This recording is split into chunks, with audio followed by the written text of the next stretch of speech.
Hi friends, எல்லாரும் எப்படி இருக்கீங்க? காரைக்குடியில இருந்து கார்த்திகா. கிட்டத்தட்ட 70 வருடங்களுக்கு மேலா தீபாவளியே கொண்டாடாத கிராமம் அப்படின்னா நம்ம சிவகங்கை மாவட்டத்துல மயில்ராயன் கோட்டை நாடு மாம்பட்டி கிராமம் ஒப்பிலான்பட்டியை சேர்ந்து ஒரு 10 கிராமங்கள் தீபாவளி கொண்டாடுவதில்லை.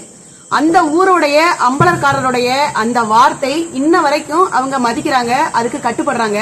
அதனாலதான் அந்த தீபாவளியை அவங்க பொருட்டாவே எடுக்கிறது இல்ல. தீபாவளி அப்படிங்கிறது ஒரு மாச காலத்துக்கு முன்னாடியே மத்தவங்களுக்கு எல்லாம் பெரிய விஷயமா இருக்கும். அம்பலக்காரருடைய வார்த்தை அப்படிங்கிறது இன்னைக்கு வரைக்கும் மதிக்கப்படக்கூடிய விஷயமா இருக்கு. அந்த ஊர்ல பிறக்கிற பெண் குழந்தைகள் அந்த ஊர்ல இருக்கிற வரைக்கும் தீபாவளியை கொண்டாடுறது இல்ல.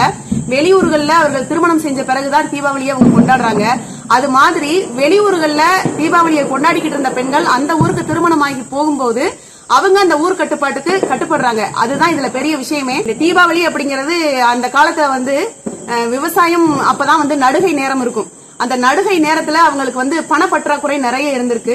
அப்படி பணப்பற்றாக்குறை இருக்கும்போது அவங்க கடன் வாங்கி தீபாவளியை கொண்டாடுறாங்க.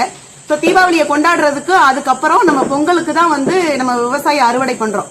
அப்பதான் நம்ம அந்த கடனை நம்ம திருப்பி கொடுக்க முடியும். அந்த மாதிரி திருப்பி கொடுக்க முடியாம கஷ்டப்படுறாங்க. அப்படிங்கிற காரணத்தினால அன்னைக்கு இருக்கிற அம்பலகாரர் இந்த ஒரு நியதியை அவங்க கொண்டு வந்திருக்காங்க.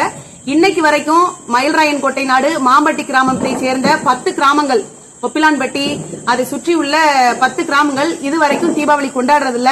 சிவகங்கை மாவட்டத்துல நம்ம மாம்பட்டி கிராமத்தை சேர்ந்த 10 கிராமங்கள் தவிர வேட்டக்குடிப்பட்டியில பாத்தீங்க அப்படின்னா வெளிநாட்டிலிருந்து வர்ற பறவைகளுடைய இனப்பெருக்கத்திற்காக அவங்க தீபாவளி கொண்டாட மாட்டாங்க.